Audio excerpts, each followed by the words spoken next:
Historias de Jack. Empezamos.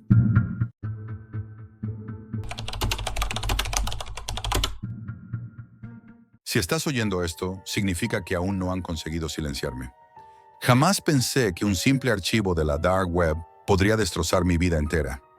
Durante años me dediqué a investigar casos olvidados, documentos anómalos, restos de expedientes que nadie quería tocar. Pero ninguno me había provocado esa sensación de que algo enorme se escondía justo detrás del telón de lo cotidiano. Todo empezó con un hilo sin título, enterrado en un foro que apenas recordaba haber visitado antes. Un espacio muerto, como si solo existiera para ese único archivo comprimido que llevaba el nombre de Cephalon 0. Lo abrí sin pensarlo. Soy así, un idiota curioso, incapaz de dejar pasar lo que huele a secreto. Al instante, la pantalla se volvió negra y apareció la frase «No son como nosotros». Pensé que sería otro montaje barato, pero entonces comenzaron a reproducirse imágenes de cráneos con forma alargada que no encajaban con nada que hubiera estudiado. No mostraban ninguna sutura craneal, ni la coronal, ni la sagital, ni la lambdoidea. Superficies lisas de una perfección casi inquietante. Estaban fotografiados desde distintos ángulos y acompañados por un informe redactado con un lenguaje clínico, metódico, casi obsesivo, donde se hablaba de subestructura humana no catalogada. Pero lo más extraño era la fecha. El informe no tenía más de 5 años. Desde ese momento, algo se activó en mí. Un impulso peligroso. Comencé a rastrear la procedencia del archivo, los nodos por los que había pasado, las réplicas que otros usuarios habían subido. Todo estaba limpio, demasiado limpio, como si alguien hubiera borrado la huella digital del archivo justo después de subirlo. No tardé en encontrar referencias aisladas en páginas casi inaccesibles. Comentarios de usuarios anónimos hablando de los que no cambiaron, de las cabezas viejas, de los que observaron primero. Siempre en tono de advertencia, nunca de mito.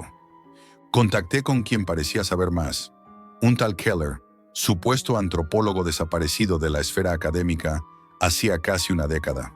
Él fue quien me dijo, con una voz quebrada y seca, la frase que aún hoy me retumba en la cabeza. Jack, no es que quieran esconder la verdad, es que no quieren que entiendas qué significa. No logré sacarle mucho más, pero me envió un paquete físico.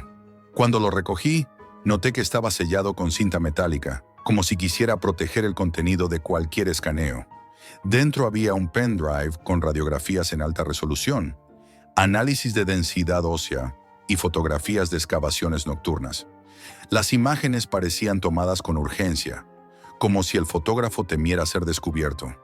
Lo más perturbador era que en las descripciones se mencionaban individuos vivos que han evitado el contacto directo.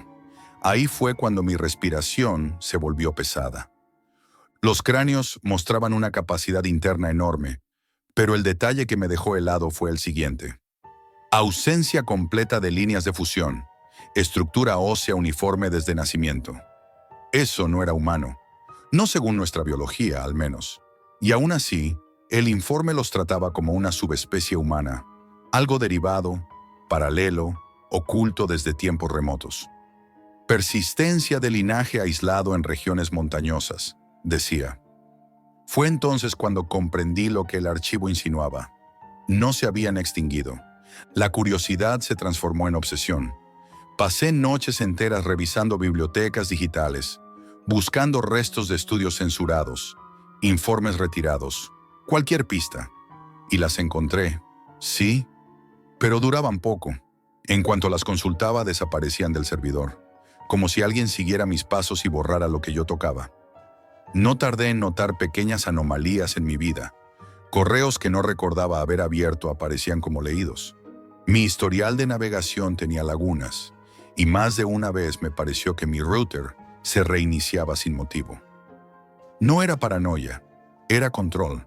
Pese a todo, avancé, y cometí el error de ir al lugar mencionado en uno de los informes, una zona concreta de los Pirineos. Antes de marchar, llamé nuevamente a Keller. Esta vez sonó una locución automática. Número no disponible. Su correo estaba inactivo, Su página académica borrada. No existía. El viaje comenzó sin sobresaltos. Conduje hasta un pueblo aislado, un lugar donde el silencio parecía pesar más que el aire. El hombre del bar, un anciano de mirada cansada, me observó como si llevara la palabra problemas escrita en la frente. Cuando le pregunté por senderos fuera de los mapas oficiales, por lugares antiguos que la gente evitara, su expresión cambió. No me dijo que no. Solo me miró en silencio un buen rato antes de señalar, casi con desgana, un camino que ascendía hacia el bosque. No vayas allí si no sabes lo que buscas, me dijo. Y si lo sabes, peor aún. Subí igualmente.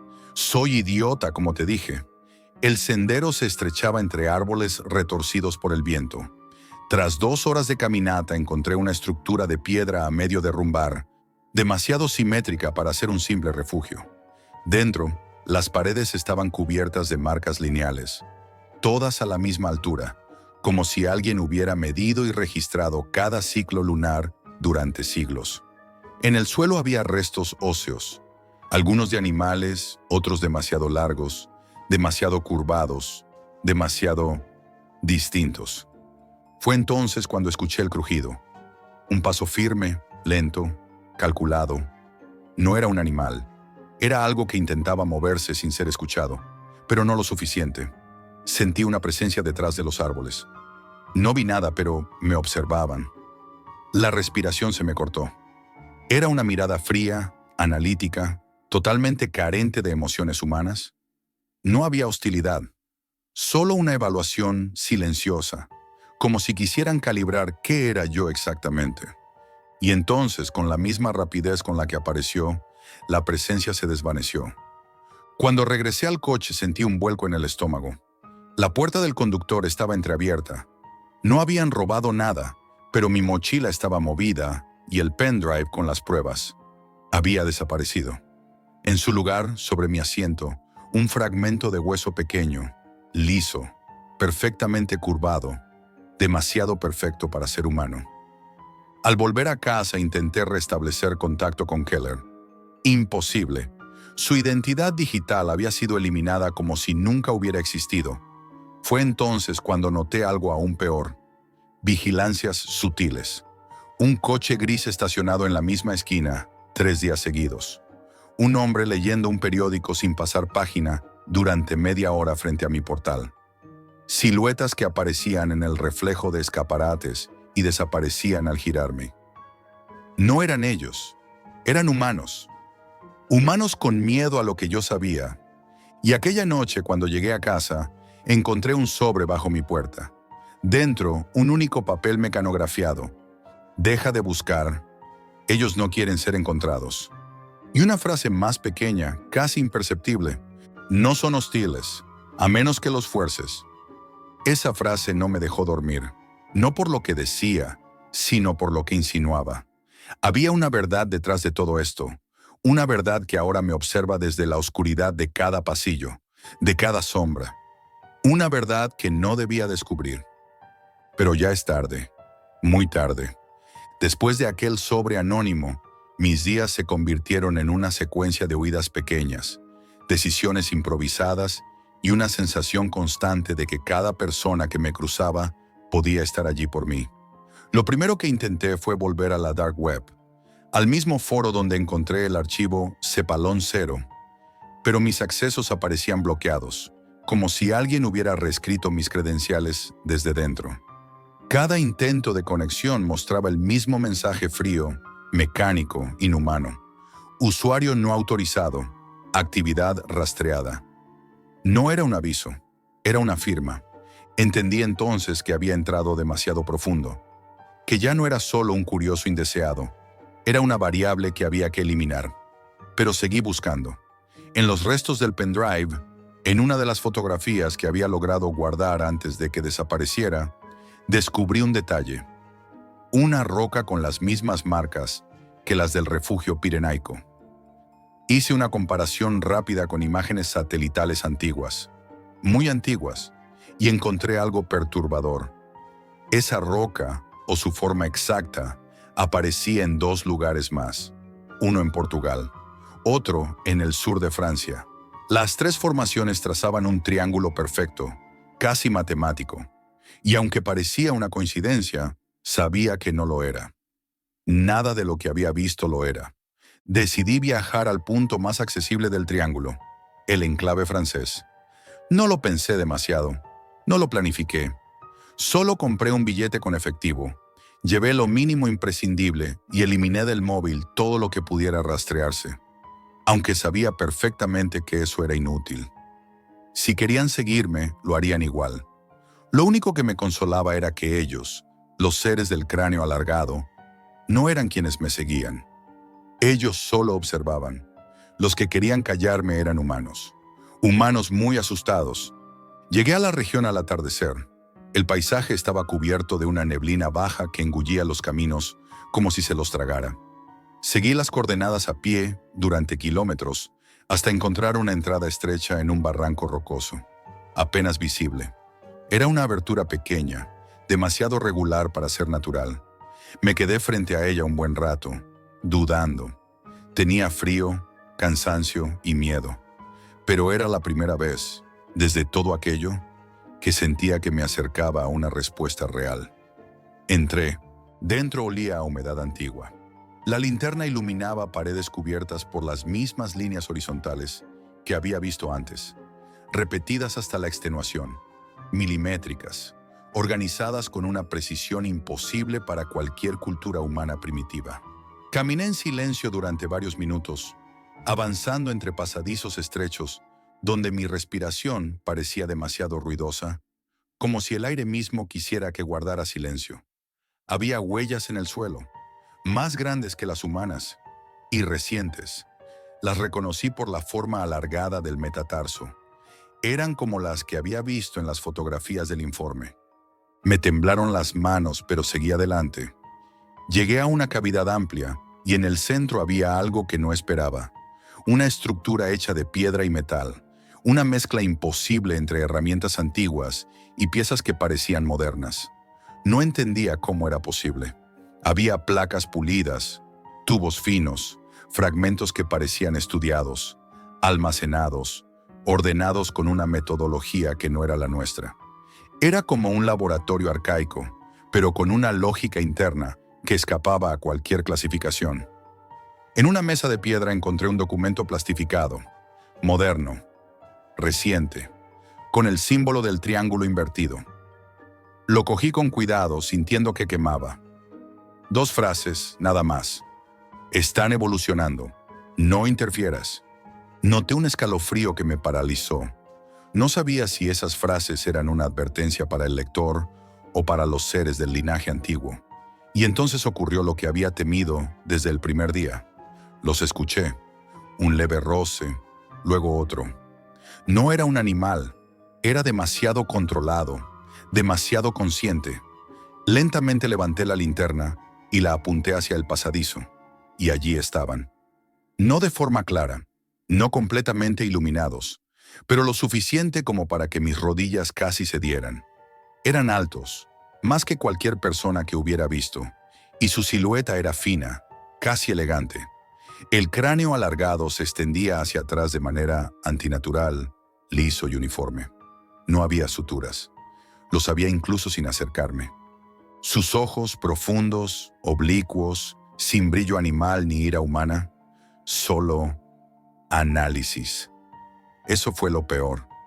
Sentí que no me miraban como se mira a un intruso, sino como se evalúa un fenómeno. Mucho antes de que yo respirara, ellos ya sabían que estaba allí. Uno dio un leve paso, apenas perceptible.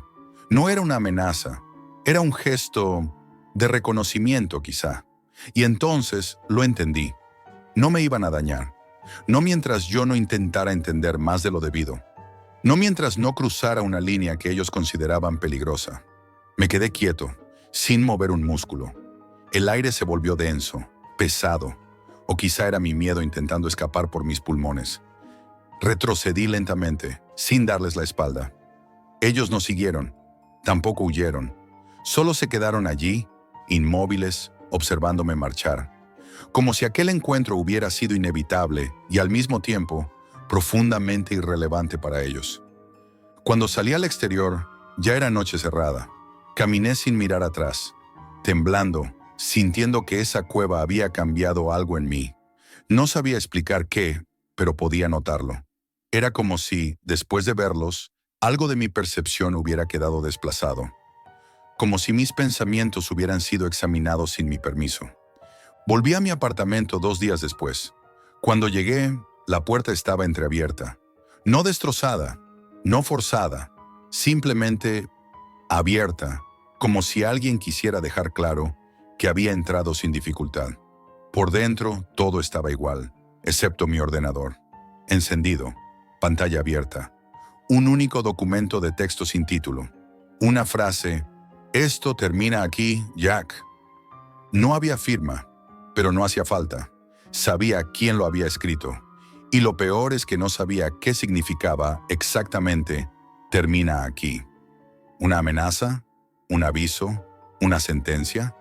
Borré el archivo, cerré el portátil, recogí una mochila pequeña y salí sin mirar atrás. Desde entonces cambio de alojamiento cada pocas noches. No uso tarjetas, evito cámaras, no duermo más de 2 horas seguidas.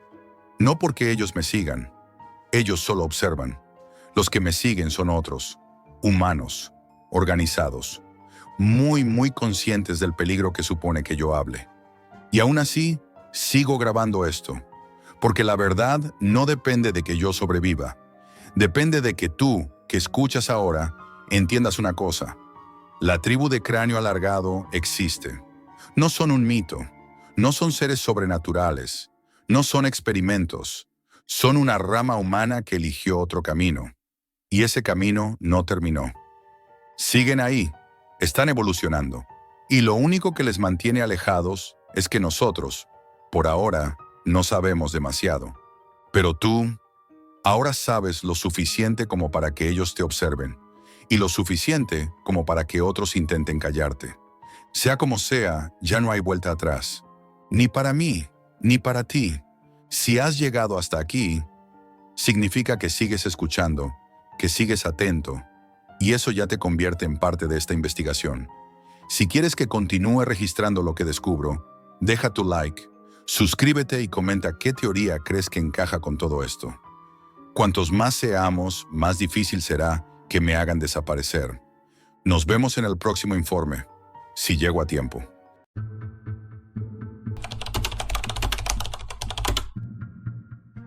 Nunca subestimes lo que la gente está dispuesta a pagar por un archivo llamado informefinal.txt. Trabajo como Data Miner Freelance, un palabra elegante para decir que hurgo en los rincones más polvorientos de la red en busca de datos que puedan valer algo. Contraseñas filtradas, historiales médicos olvidados en servidores inseguros, documentos corporativos mal indexados. Nada ilegal, técnicamente. Solo aprovecho la incompetencia de otros. Pero esta vez fue diferente. El cliente, un usuario fantasma que solo usaba canales cifrados, ofreció 5 cifras por un paquete específico. Todo lo relacionado con el Proyecto Cronos que pudiera extraer de los servidores espejo de una empresa de biotecnología que quebró en 2010. El dinero era demasiado bueno, y el desafío técnicamente irresistible. Los servidores espejo son como fotocopias borrosas de la red, lugares donde la información va a morir olvidada. O eso creen todos. Conseguí la ruta tras 3 días de rastreo. No era un punto onion cualquiera.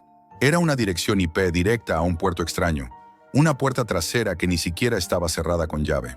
Solo había una carpeta, y dentro un archivo de texto plano, tal como el cliente pedía, informefinal.txt. Lo descargué. Era ligero, apenas unos kilobytes. Lo abrí en mi máquina virtual, aislada del resto de mi sistema.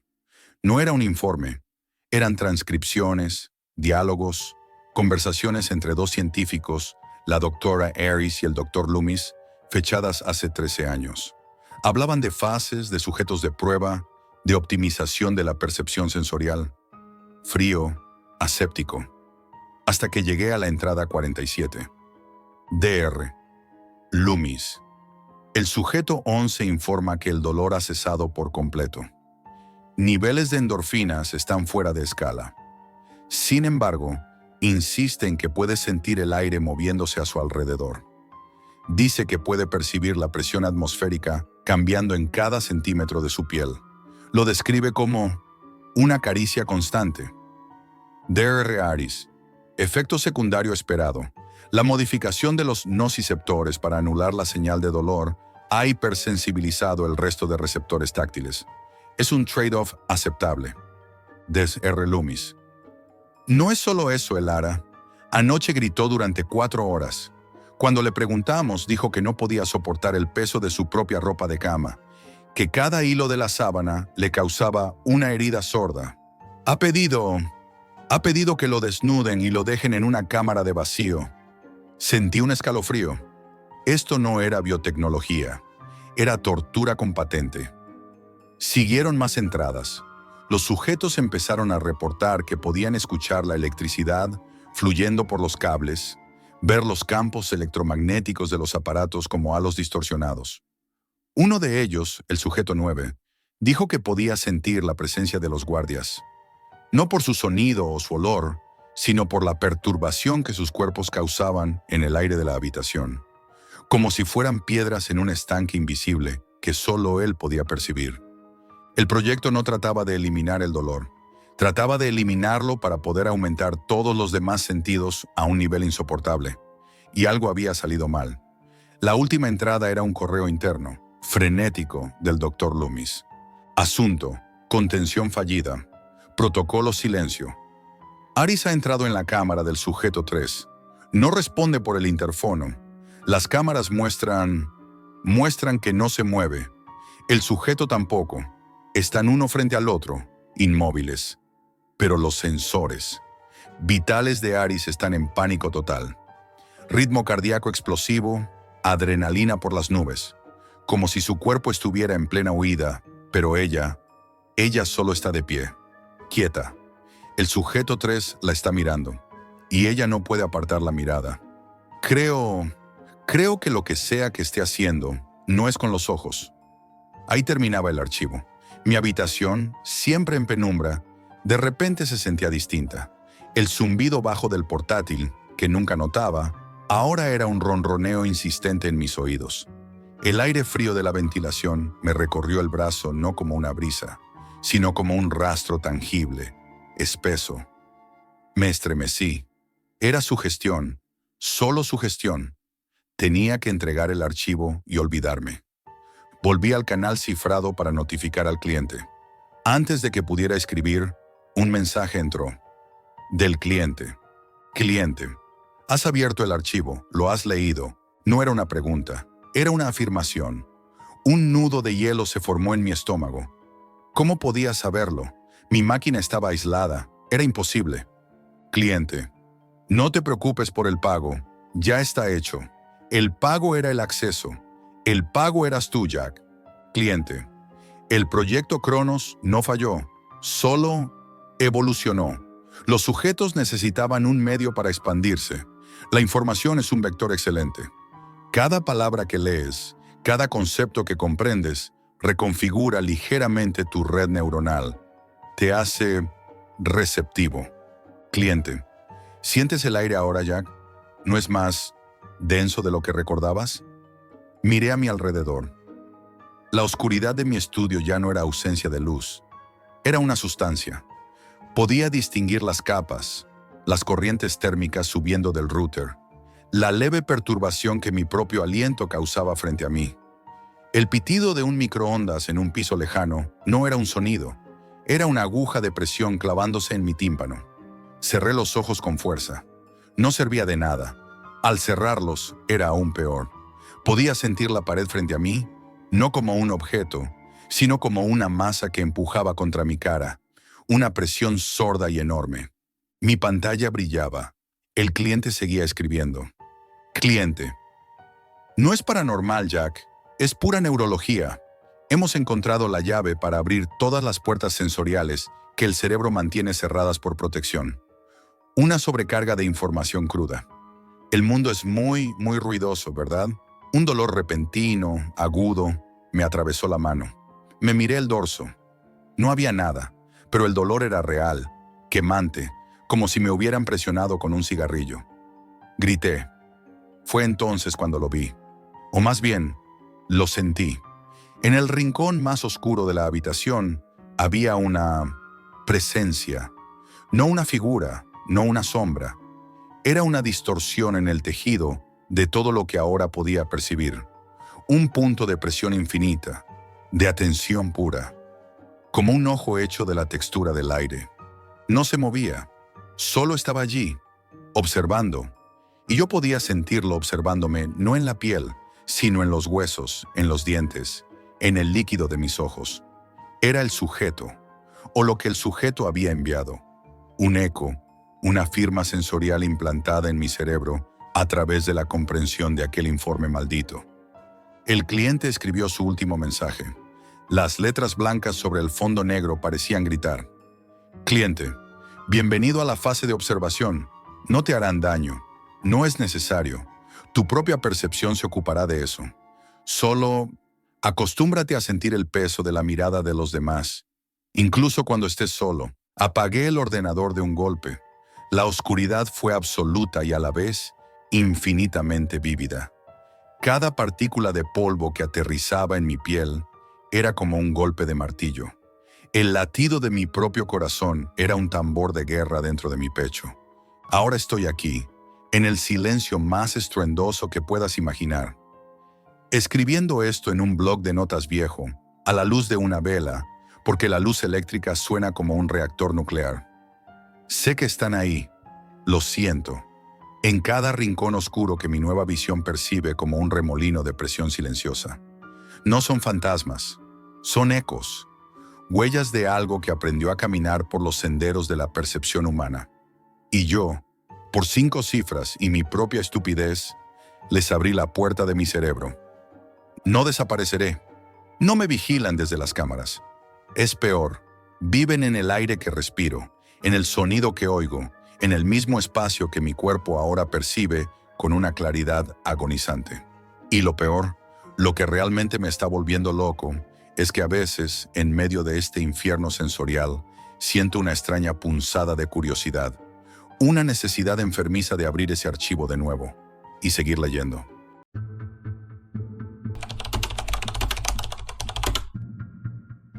Comencé a escribir esto después de encontrarme con un enlace perdido en los rincones más oscuros de la Deep Web, el registro de la humanidad perdida.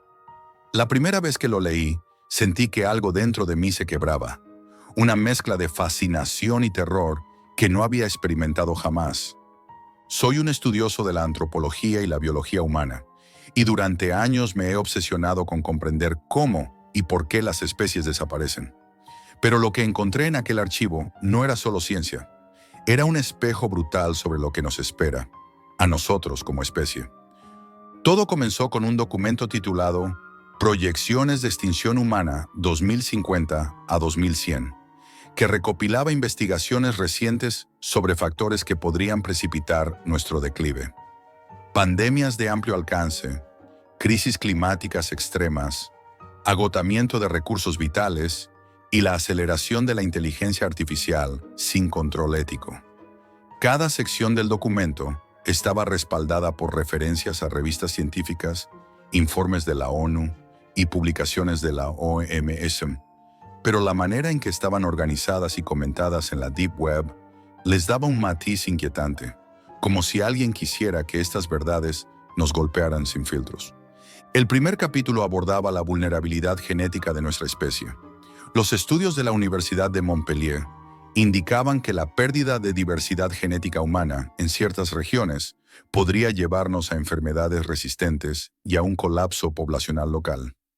Mientras leía sobre las tasas de endogamia inadvertida en comunidades aisladas, sentí una especie de claustrofobia intelectual, como si la humanidad estuviera atrapada en una habitación cerrada que lentamente se llenaba de gases invisibles. No era solo teoría. Había datos sobre brotes de enfermedades que afectaban a pequeñas poblaciones en regiones remotas de Francia, donde las mutaciones genéticas y la falta de diversidad aumentaban la mortalidad. Los gráficos mostraban curvas que ascendían lentamente al principio, para luego dispararse de manera abrupta, como si la naturaleza estuviera esperando su momento exacto para castigar nuestra negligencia. Era escalofriante ver cómo factores aparentemente pequeños podían desencadenar consecuencias catastróficas. Luego pasé al análisis ecológico. Francia estaba bien documentada. Desde los Alpes hasta la Costa Azul, el cambio climático había alterado patrones de migración de aves, afectado cultivos y aumentado la probabilidad de incendios forestales devastadores.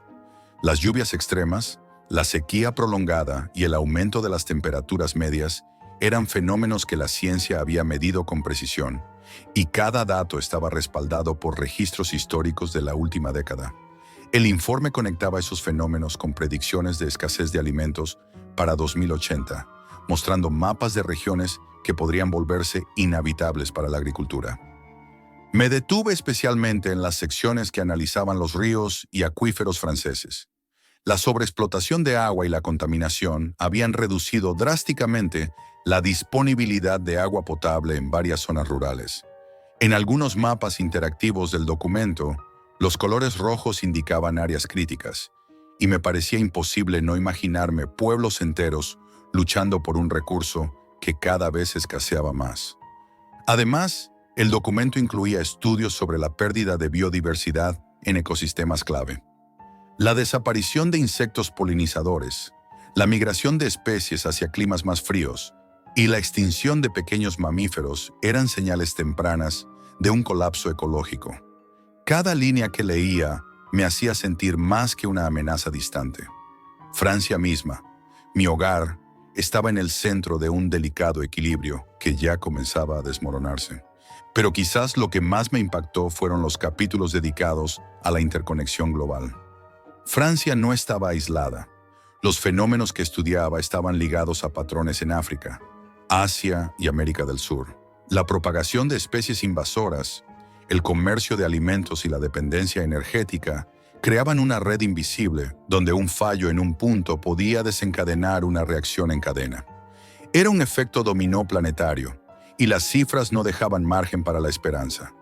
Mientras revisaba gráficos, tablas y estudios, empecé a registrar notas personales, intentando procesar la magnitud de lo que leía. El archivo de la Deep Web no solo documentaba riesgos, sino que los presentaba como inevitables si la humanidad no actuaba de manera coordinada y rápida. Y ahí estaba la ironía más cruel. Todos los datos eran públicos, todos los informes accesibles, y sin embargo, la humanidad seguía ignorándolos. El terror que sentí no provenía de fantasmas ni de fuerzas sobrenaturales, sino de la evidencia cruda. La ciencia, fría y exacta, me mostraba el mapa de nuestra posible desaparición. Cada descubrimiento era un golpe silencioso, un recordatorio de que la extinción humana no es un mito ni una fantasía. Es una eventualidad documentada, apoyada por hechos y proyecciones que no podemos permitirnos ignorar. La sección de pandemias me dejó particularmente perturbado.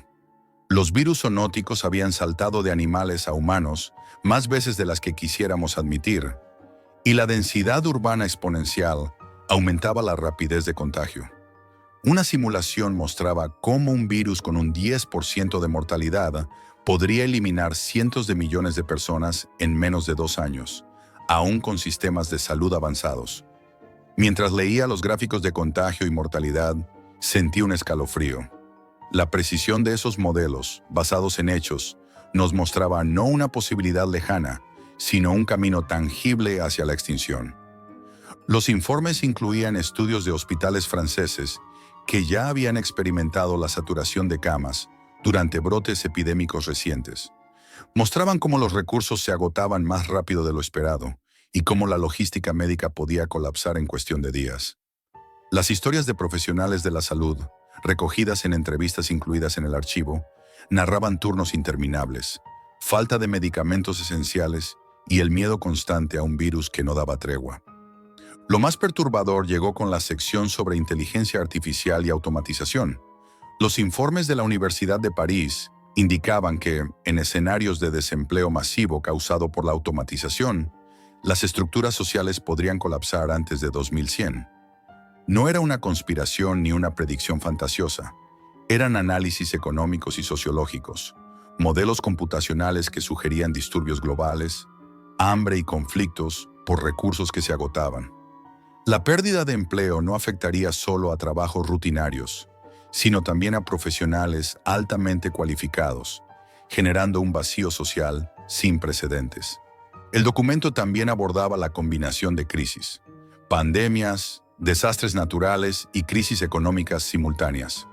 Estos escenarios mostraban cómo múltiples factores podían actuar juntos, multiplicando el efecto de cada uno. Francia, con su población densa y altamente conectada, sería particularmente vulnerable. El informe incluso simulaba migraciones internas y tensiones urbanas, con ciudades como París y Lyon enfrentando presiones que sus sistemas de transporte, salud y energía apenas podrían soportar. Mientras avanzaba en la lectura, la Deep Web parecía tener capas adicionales de horror.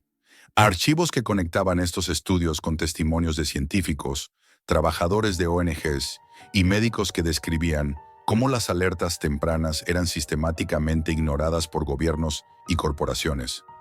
No había nada paranormal, nada sobrenatural, solo hechos. Pero la realidad, desnuda, se sentía más aterradora que cualquier ficción. Al terminar el archivo, sentí que Francia, y en realidad todo el mundo, era un tablero de ajedrez de problemas interconectados. Cambios climáticos, colapso económico, pandemias, pérdida de biodiversidad, escasez de agua y tensiones sociales. La humanidad estaba jugando a ciegas, confiando en la suerte y en soluciones tecnológicas que solo servían de parche temporal. Y mientras más lo comprendía, más perturbador se volvía. Cada día que pasaba, nuestra extinción parecía menos un escenario hipotético y más un resultado inevitable si no cambiábamos radicalmente. Apagué la pantalla. Me levanté de la silla y caminé por mi apartamento en París. La ciudad seguía con su rutina habitual, ajena al desastre que las estadísticas ya habían comenzado a pronosticar. La luz de la tarde caía sobre el Sena, y por un instante la normalidad parecía intacta. Pero yo sabía, gracias a lo que había leído, que esa normalidad era solo la calma antes de la tormenta de la extinción. Desde aquel día, cada vez que veo a la gente ignorar los estudios, cada vez que leo titulares que trivializan la crisis climática o la amenaza de pandemias, siento un nudo en el estómago. La Deep Web me mostró la cruda realidad que muchos se niegan a enfrentar.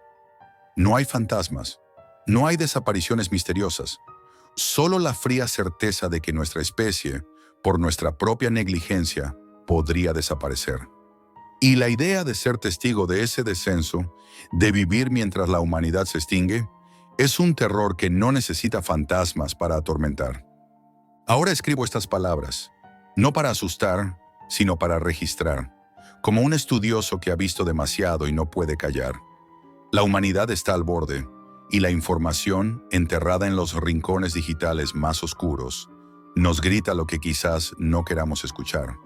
Nuestra extinción no es un misterio, es una realidad documentada, tangible y dolorosamente cercana.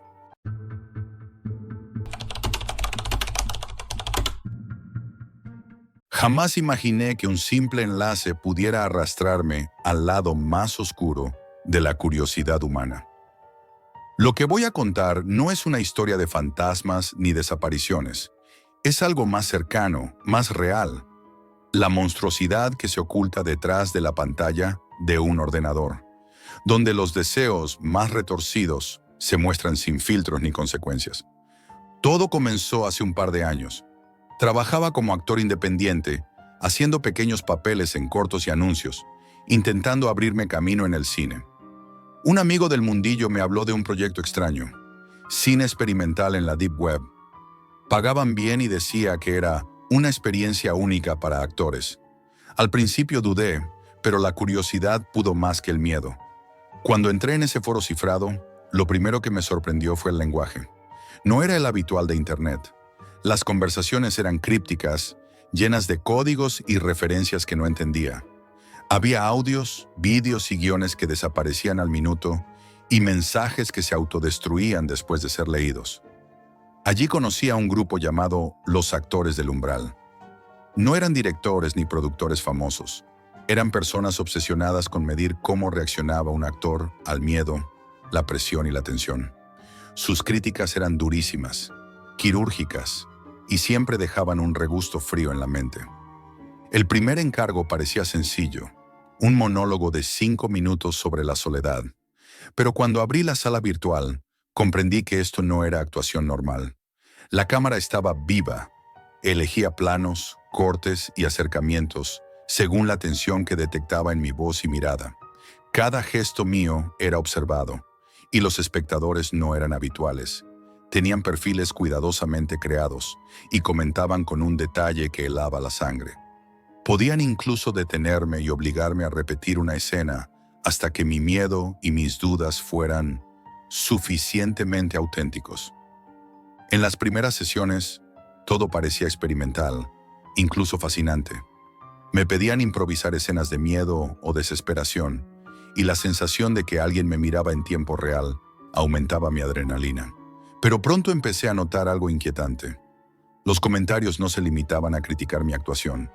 Analizaban mi respiración, mi lenguaje corporal, mi tono de voz, y parecía que conocían mis miedos más íntimos. Esos datos, por supuesto, nunca los había compartido. Una noche recibí un encargo extraño. Tenía que interpretar a alguien atrapado en su propia casa durante un apagón, sin luz más que la de una vela. La descripción parecía inocente hasta que, al iniciar la sesión, me pidieron improvisar hasta que mis reacciones fueran perfectamente reales. Cada sonido, cada titubeo, cada respiración era registrado.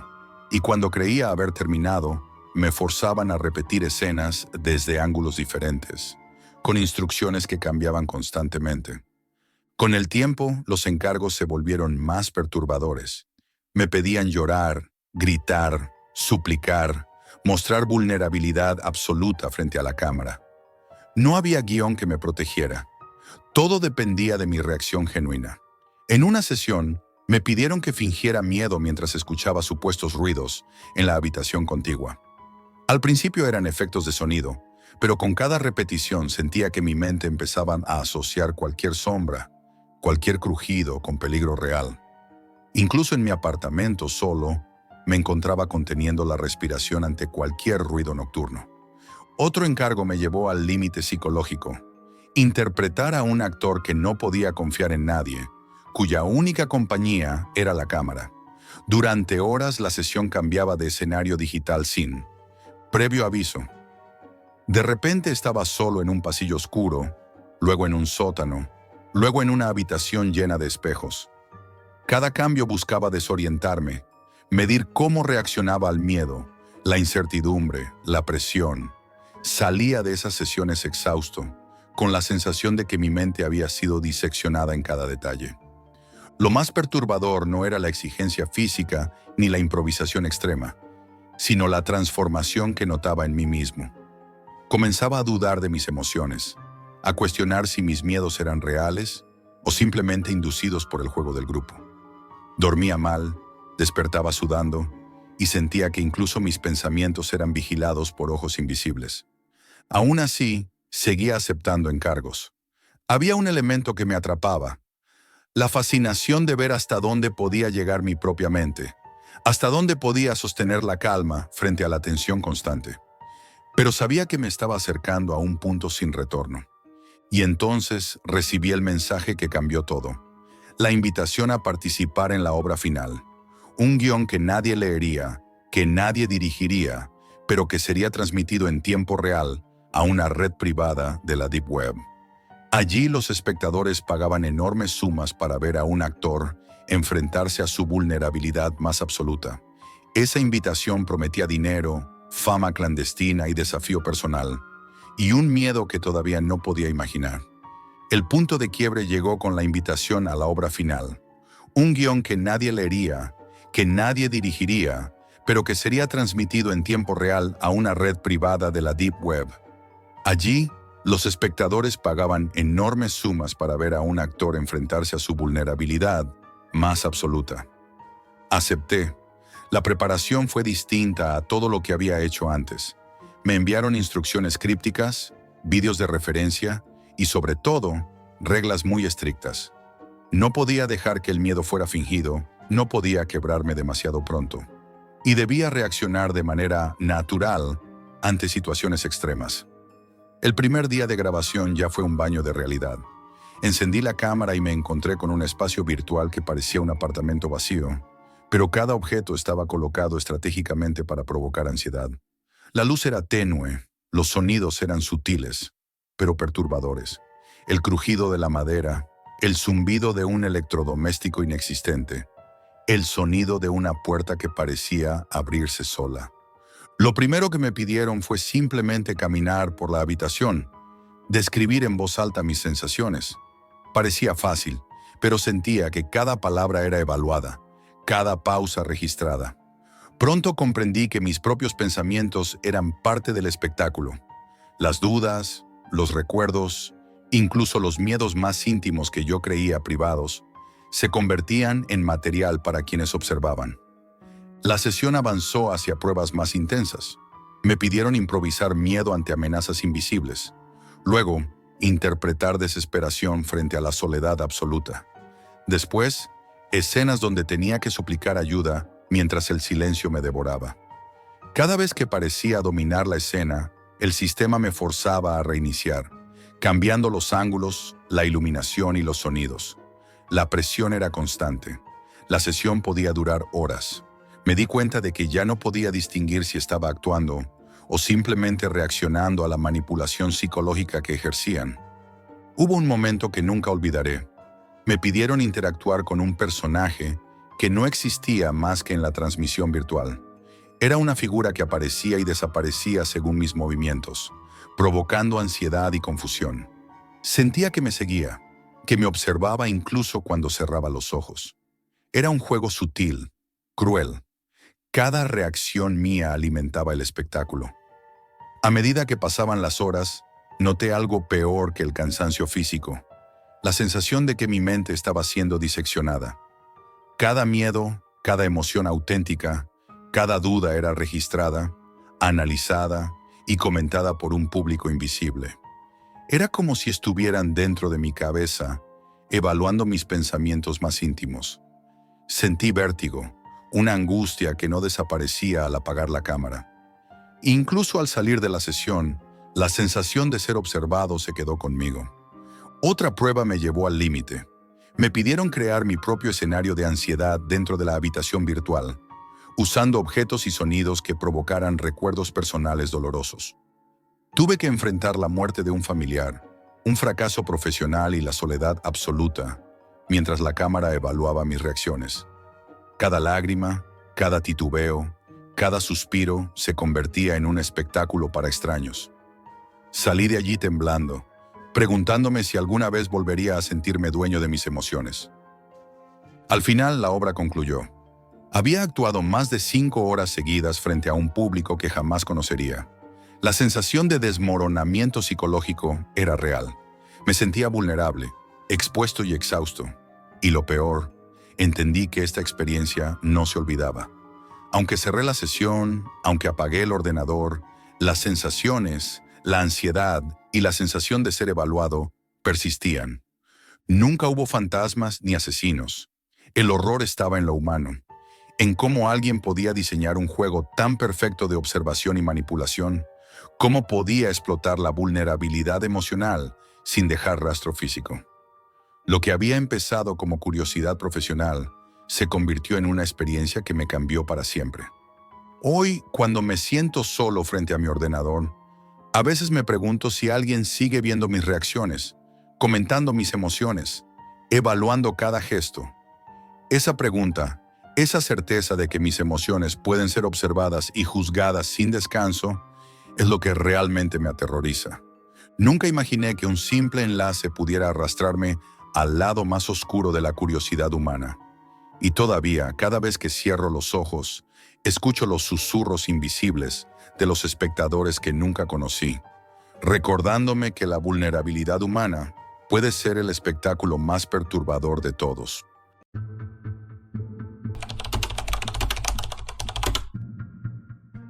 La última coordenada que seguimos no nos llevó a un tesoro, sino a un diario. Y dentro de sus páginas, alguien había escrito nuestro nombre. Durante los últimos 5 años, mi vida fueron líneas de código en foros cifrados y mapas topográficos de terrenos olvidados.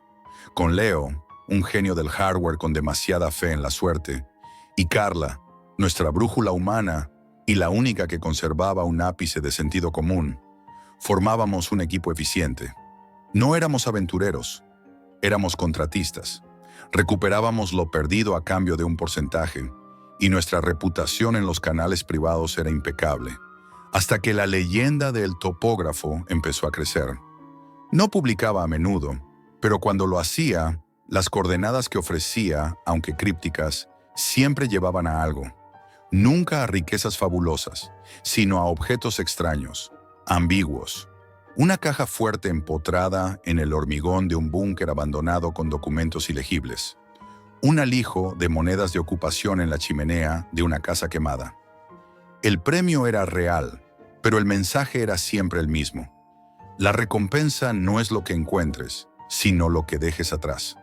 Lo atribuíamos a un misticismo de pacotilla, un gancho para los frikis. La coordenada 43.0828 menos 2.5116 fue diferente. No había cifrado, solo números brutos y esa frase. Carla frunció el ceño. Es una trampa de ego. Quiere que vayan los mejores, los que se crean lo suficientemente listos para descifrar lo que no hay que descifrar. Leo, por supuesto, picó. Es una prueba, un filtro.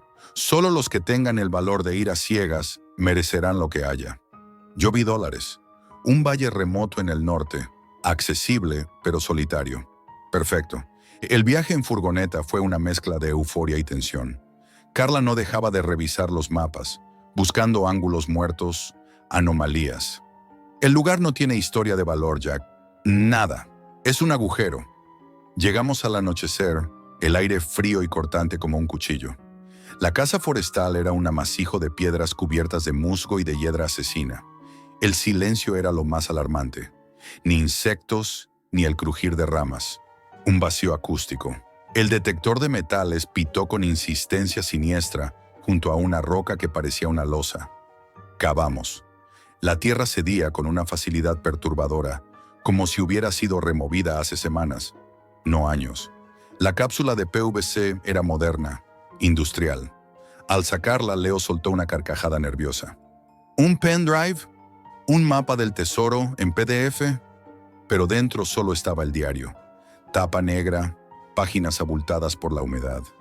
Nos sentamos en un tronco caído con Carla iluminando las páginas. El principio era aburrido. Anotaciones de GPS, esquemas de pendientes, cálculos de erosión. El autor era metódico, un profesional, tal vez un geólogo o un topógrafo real. La primera entrada inquietante fue la de la fosa. Día 14. Coordenada secundaria de la serie Cisne Gris. No había contenedor. Había un hoyo irregular de unos 60 centímetros. En el fondo, una placa de identificación del ejército, número parcialmente limado. No debí tocarla. Al hacerlo sentí que no estaba descubriendo algo, sino completando una tarea. Como un eslabón en una cadena. Carla miró a Leo. ¿Has oído eso alguna vez? ¿Cisne gris? Él negó con la cabeza, pero su rostro había perdido el color. Las entradas se volvieron más personales, más angustiadas. El autor, que nunca firmaba con un nombre, solo con las iniciales BM, comenzó a encontrar patrones. Recibía mensajes en una capa profunda de un foro que solo se podía acceder con una clave cambiante. Una clave que, según él, el topógrafo le había proporcionado sin querer al seguir la primera coordenada. Los mensajes no eran amenazas directas, sino confirmaciones, fotografías de los objetos que él había recuperado, colocados en nuevos entornos, con nuevas coordenadas adjuntas. Él no era un buscador, era un repartidor. Día 25. Comprendo la mecánica, pero no el propósito. Es un sistema de archivo descentralizado y en movimiento. Como si alguien necesitara que ciertas pruebas no estén nunca quietas, siempre en tránsito, custodiadas por unknowing carriers, portadores inconscientes. La red está formada por gente como yo, greedy, curious, alone. El topógrafo es el administrador y tiene mis métricas. Sabe mi tasa de éxito, mi perfil psicológico extraído de mis publicaciones. Me seleccionó. Leí eso en voz alta y el viento pareció cortarse. Nos miramos. Eso era exactamente lo que éramos. Greedy, curiosos, solos.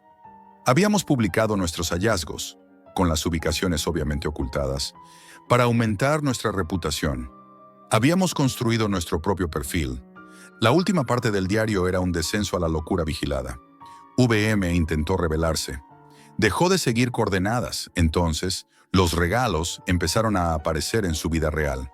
En el buzón de su casa de campo, una bolsita con tierra de una de las coordenadas.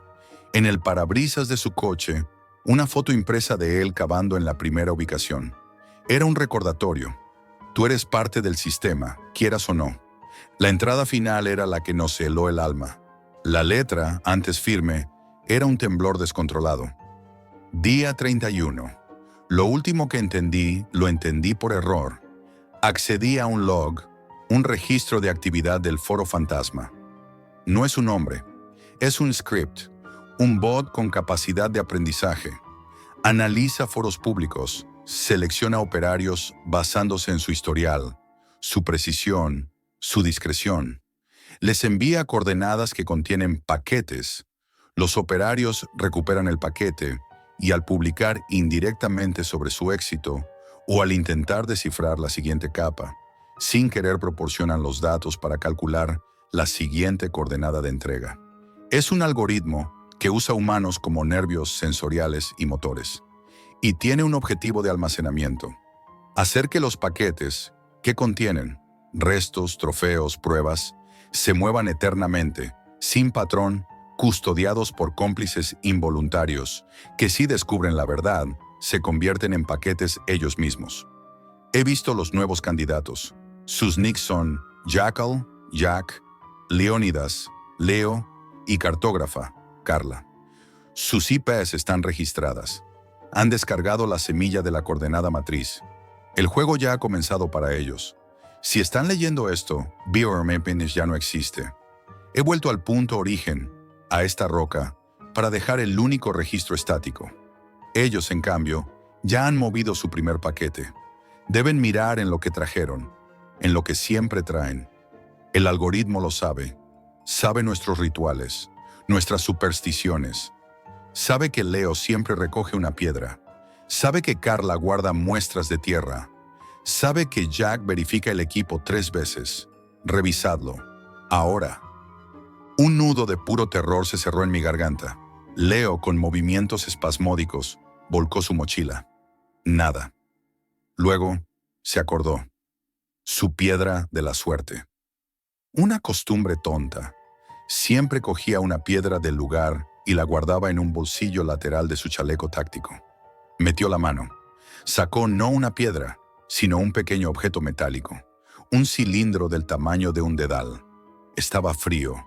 Con un giro, se abría. Era un viejo contenedor de microfilm. Vacío pero impregnado de un olor dulzón y químico, como formol. Carla no dijo nada. Se quitó su mochila, abrió un compartimento secreto cosido en el forro interior, donde guardaba sus muestras de referencia de tierra. Sacó una bolsita de plástico con cierre. No, contenía tierra marrón, sino un polvo grisáceo y fino, y entremezclado, pequeños fragmentos óseos, diminutos, como de un pájaro o de algo más pequeño. Yo revisé mi equipo metódicamente, como siempre hago. Mi mochila de herramientas, cada compartimento. En la funda del multiherramientas, donde guardo un papel con las frecuencias de emergencia, había un papel diferente, un trozo de papel de arroz, doblado. Lo desplegué. Era un mapa a mano, un esquema de este mismo valle, con una ruta alternativa de salida marcada en rojo. Y en la esquina, unas coordenadas nuevas. Y una hora, 4:30. Era dentro de 2 horas. Y una frase. La entrega se completa en el punto secundario. Cumplan el protocolo.